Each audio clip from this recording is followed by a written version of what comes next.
So here's what we got. We are just temporarily, just to show you guys how to pipe in the system, running the line set from the outdoor unit, which most of yours are going to be outside, the 4 units that we have outside, and you got to run your pipe. You've already measured and drew it out on paper. Now you need to set it up and run it, making sure that you make nice bends. Now this one here has got to be insulated. Anybody know why it has to be insulated? It is cold. It's below the dew point temperature. The temperature of this refrigerant and this pipe, inside the pipe, the refrigerant's colder than the dew point temperature of the surrounding air, so it's going to sweat. And to keep it from sweating, they wrap it with a black Armaflex insulation. And I think the rules just changed on this. I have some old half-inch stuff, but I think they go almost up to 1 inch thick on the insulation now. And then whatever size the pipe is, that's the size of insulation that you use. So some of you are going to have 3/4 inch, some of you are going to have 5/8 inch, depending on the size of your unit. That will determine the size of the pipe. So you got to take a look and see here. Oh, that's 5/8 right there, because this is 5/8 pipe. All right. And then if you notice, we got some all the way back up there. There's a little bit of white stuff inside here, and I want to slide this on. But before I do that, I want to get some electrical tape and tape up this right here. So somebody needs to go back into the supply room and grab us a roll of electrical tape to tape up those ends, and then we'll go ahead and slide some of this on. Get most of it on. Now, the other side's already done by the air handler. So we have to just really, now that I got one side done, take this stuff and slide it all up on while the other end's done. Another way of doing it is you can slice the insulation straight down the middle with a knife or a pair of scissors and then wrap it around, but then you got to go back like every foot and either zip tie it or take some electrical tape and tape it back up. All right? So we're going to go ahead, before we do that, we'll tape up the end. Today I'm going to be showing you, you didn't do this in level 1, but you're going to be doing this in level 2, and it's very important if the system has a 410A sticker. It's supposed to be done with all refrigerants, but it's critical with 410A. You know what happens to the pipe when you heat it up? On the outside of the pipe, what happens when you're brazing and you heat up the pipe on the outside? It gets hot. Yeah, it does get hot, but what do you notice on the outside of the pipe? What do you changes color. It changes color, but what else do you notice? One more thing. What happens to the outside of the pipe? What's that black stuff? Soot. Soot, yeah, you get soot, you get carbon. That black stuff is from the oxygen in the air, and it's not only happening on the outside of the pipe. If you see it happening on the outside of the pipe, it's happening on the inside of the pipe. And then what happens is when that R410A refrigerant flows through the system, it cleans off that black soot that's on the inside of the pipe, and it clogs up screens, strainers. And I do even hear, I'm not sure if this is true or not, that the compressor, if you don't use nitrogen while brazing, these connections will burn out within a couple of years. Now that's what the manufacturers, so they all recommend that you're using nitrogen while brazing to keep the oxidation out.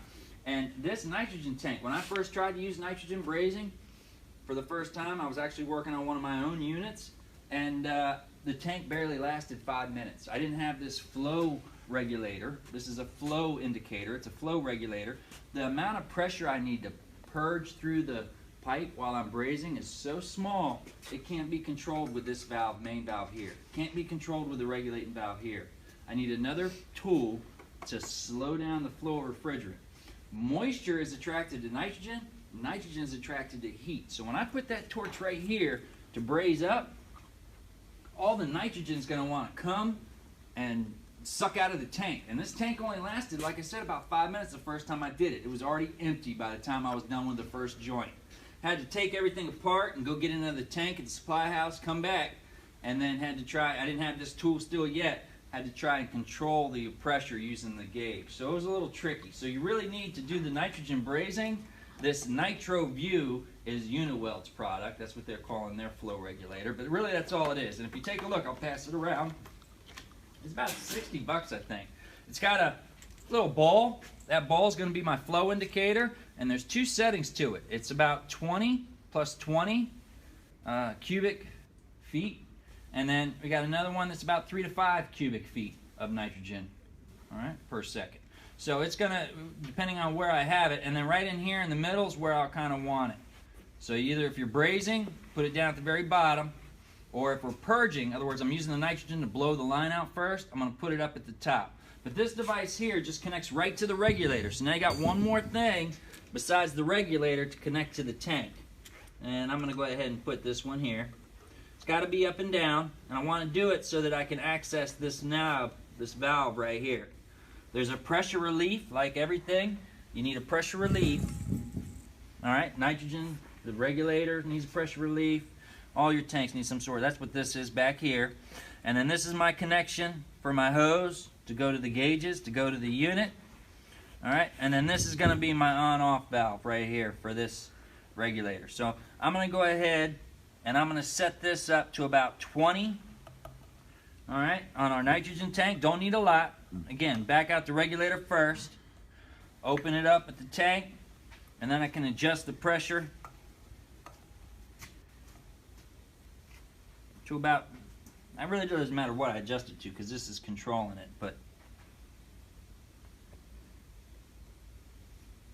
oh, you know what? I think I have a Schrader valve in here, which the Schrader valve, I like to keep the Schrader valve on this piece here, but there's no depressor in this tool here. I'm going to pass this around while I take the Schrader valve out real quick. Bleed it. Hang on the regulator again, and then again, just need my Schrader valve core remover tool. And this is not the only Schrader valve I need to take out. Now I don't want to lose this because I'm going to put it back in when I'm done. Lefty loosey, I'm working backwards here. Let's see which way. No, that's tightening. I'm right.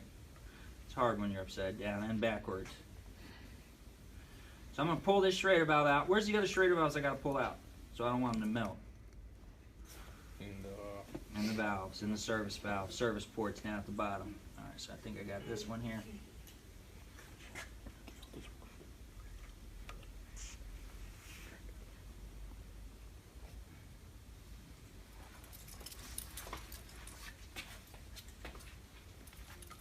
That's not coming out there with that one. Let me see if I can just use some of the caps also come with a valve core remover. So you can see that one's a little thick. Think I'm having a little trouble? Well, I'm doing that one. Brian, why don't you get that one down there? Pull that Schrader valve out of the liquid line. Yep, this one will get it.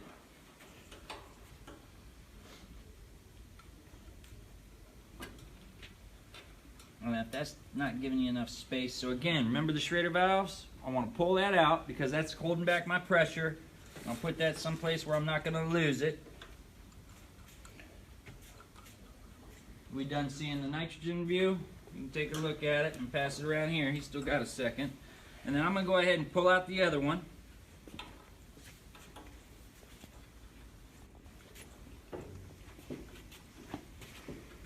Hey, back where you got the tape is a bag of couplings. I need a 5/8 coupling.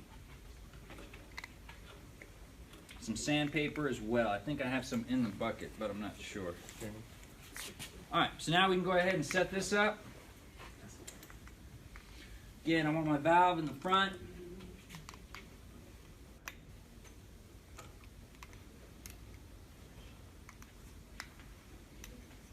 And let me turn it to the side so you can all see it. You've seen the nitrogen tank before.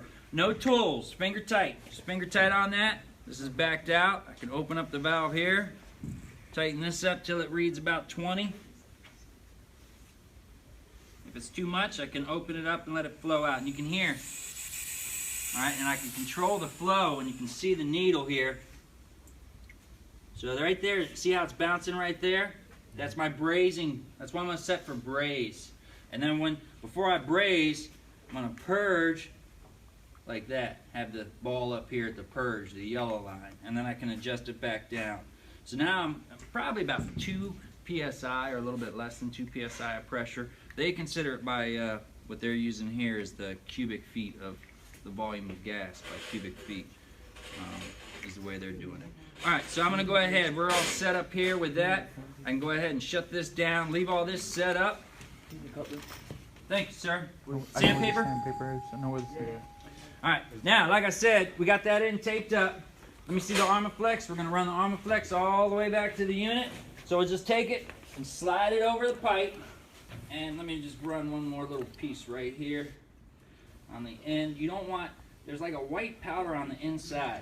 Once it's in the pipe, it's very hard, even with the purge function, hard to blow this white this white powder stuff out. This doesn't have a lot of it, which is good, but some do. So I'm gonna go ahead and just use this, and you wanna hold that above you? Keep it from rocking and rolling. We gotta hang some straps, but again, this is only temporary to show you guys. So you gotta kind of fish it through the hole, around any bends. Oh, I ripped it. Oh, rip. I ripped. Hold it up. You got it up? Alright, somebody come over here and help me out here. Pull it up. And I'll feed it in. Keep it from ripping anymore. Let me fix that hole with a little bit of tape. Alright, so let's go ahead and fish this all the way back to the unit, and then we'll get the next piece. Next piece. Should be more. I should have had 3 pieces or so. Yeah, there should be 3 pieces. There should be one more. We got about 18 feet, and they're about 6 feet in length. Oh yeah, this one's got a lot. See that white powder? That's what we don't want in the unit, in the system. Where do you want all the way back to the... all the way back.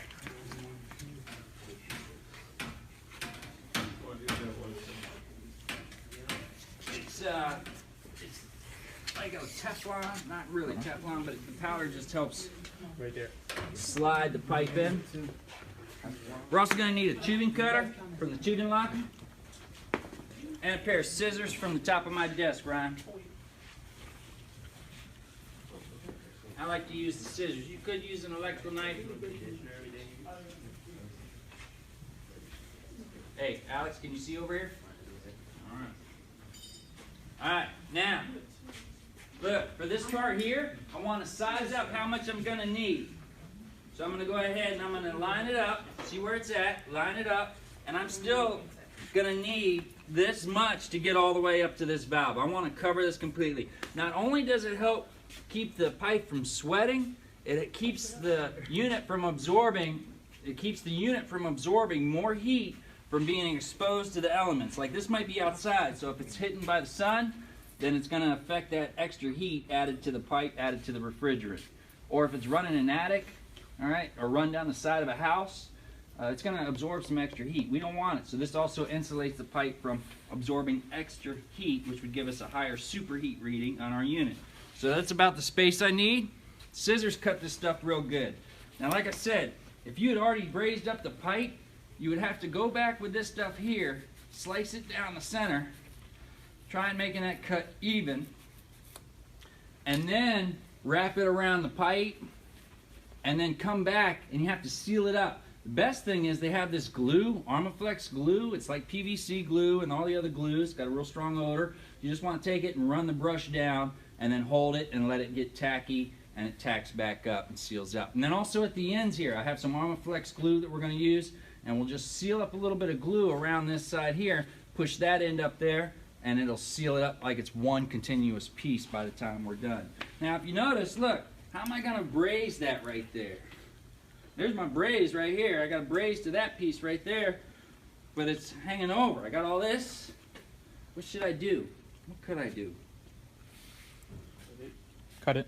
I could cut it, okay, but then I gotta go back and I gotta use more glue, and I'll have a split, and generally if it splits once, the glue won't last forever. It'll split there again. Watch this. It's spongy, so I can take it and I can kind of shove it all up a little bit, shove it up more than it needs to be. Hold that pipe there. I'm gonna shove it up more. Back, back, back. Keep shoving it. Kind of even squish it together. Alright, now I'm going to take my tubing cutter, and we're just going to use this to hold the Armaflex away from the heat of the torch in the pipe right here like this. So I'll just back it out, and then I'm not going to cut it. I'm just going to use that to hold it. That's it. Just like that there. Alright? So now the Armaflex is held back with the tubing cutter, and I can go ahead. I've got this, and you can see all this white stuff down in here. That's why we put the tape on, because all that white stuff right here, that white powder, and again, it's just slick. It just helps the flow of the Armaflex go over the pipe. Get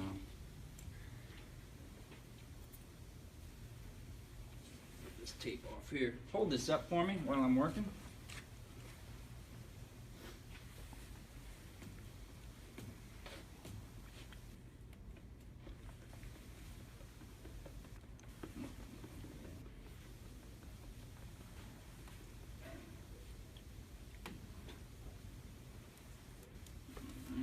pull off this piece. Where's my sandpaper? Really? A disc?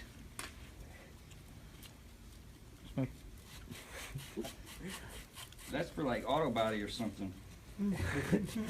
I didn't know We got the wrong class. All right, hold that up. Sand both ends.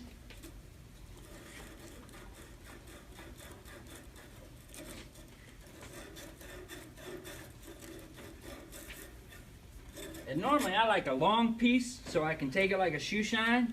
I don't know what that little piece is supposed to do. I'll make it work, but I don't know.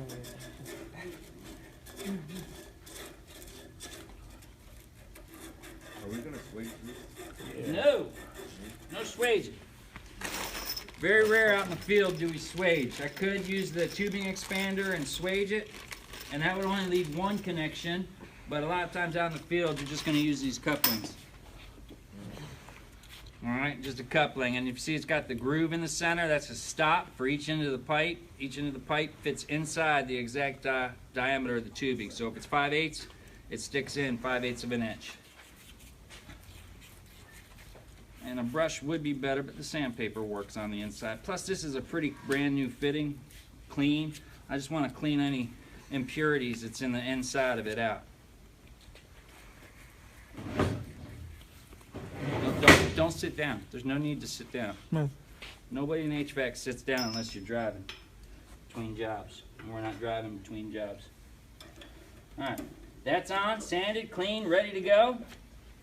This piece is on, sanded, clean, ready to go. Now we can go ahead and get ready to braze. So now I'm going to break my nitrogen back out. I have both the shredder valves removed.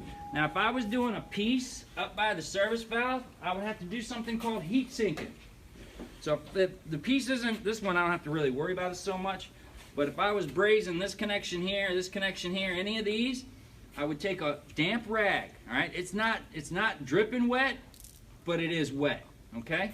And as long as this rag stays wet, the temperature of the rag will not get above, what's the boiling point? Nitrogen. 212. 212. It won't get any hotter than 212. So as long as I see steam coming off the rag, I know the rag's wet, and it won't get any hotter than 212 degrees. It helps protect. There's also not only plastic in the shredder valve, plastic in the service valve in here that you got to protect. So we'll go ahead and we kind of wrap this around a certain way. All right, kind of wrap it up behind. I like to start in the back with the valve, get up underneath the valve by the unit. Can you see it from over there? I don't think you can. All right, so I can take it about halfway, and I'm going to run it around like this, back and forth, and just get it all wrapped up like that there, and then that just protects that valve. It's called heat sink. Now I can take my set of gauges. I had a set of gauges, I think they're behind you. This one side is open, so I don't have to worry about it. Now I don't need to use the whole gauge because this flow meter, flow regulator acts like a gauge. I can use the gauge, but why would I want to do an extra? I got this valve, this regulator valve, this valve, another valve. I don't need to worry about that. So I'm going to go ahead and just take a hose off. I'm going to get back to those gauges in a minute. And then I'm going to hook this one up here to this.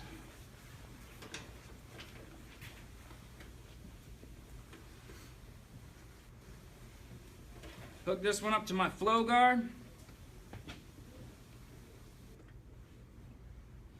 And open up the flow guard till it goes all the way up to the top and purge it. And you can't hear it unless I block it like that. All right, run it like that for about 30 seconds. There's also instructions in here to tell you how to do it. Oh, and they also have like a little, I think, QR code with a video that shows you what to do. So here's the 10 steps, 10 steps, okay, that I'm following. I'm not saying them verbatim, word by word, but I'm kind of giving you the Cliff Notes short version. After that runs, then I can back this down. All right, I control the flow, get it down to that brazing area. If you notice, take a look at the needle when you get a chance. It's not resting. There's a little bulb that drops down and could plug a hole. It should be right above that hole. Should be kind of bouncing a little bit back and forth maybe almost consistent. All right, so that's what that one is. Can you get that up tight? Tighten it up a little more so those. See it? This right in here. All right. So that's going. Got it on the braze one. We're ready to go. Set up those torches. Open them up. Set up them torches. Wait. Wait. Go ahead. You go. Now, when I brace, that's not set up. You got to open up the valve, adjust the pressure. Yeah, you got to set them up. Nobody's used that today. All right, so I'm going to go ahead and when I braze, how should I braze this thing? I got to think about the flame. Just go ahead and hold the flame like that? No. Why? Because it's too close. Right? Well, what would happen if I hold the flame right there like that? What would happen if I hold the flame here like that? It'd burn the floor. What happens if I hold the flame like that? Burn the unit. Burn the unit. Have a nice big old black spot on the unit. You think I want to burn the unit or burn the person's floor? No. You got to think about this too. You got to think about this when you're doing the work. You cannot catch anything on fire. You cannot burn their unit. They will not give you the full price if it looks like you did not install it properly. They will complain and try and get a few $100s off the bill. Look, open up, quarter turn. Adjust the pressure till we get 7 psi. Open the main valve on the oxygen all the way. Adjust the pressure till we get what? 15 psi. Numbers didn't change. Yes, 7 and 14 is really what we're looking for. Go ahead and check my tips. Make sure we're all tight. Check the pressures when I got the valves open. Get my striker. Now, it's blowing out, so when I start to seal up here, hopefully it continues to go out through here, but right now it is blowing a little bit back on both sides. So I want to adjust my flame, get my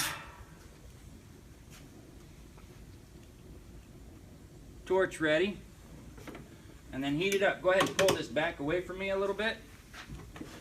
Go ahead, pick it up, pull it back a little bit. Yep, thank you, that's good. And I'm gonna heat up underneath the fitting. And you might even hear the pressure come out a little bit more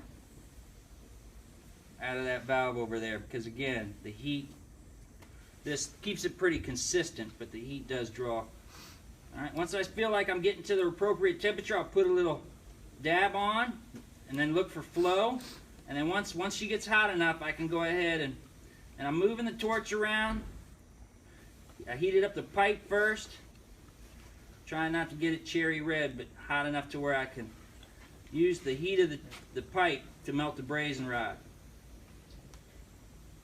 Let it get up underneath, and then do my other piece.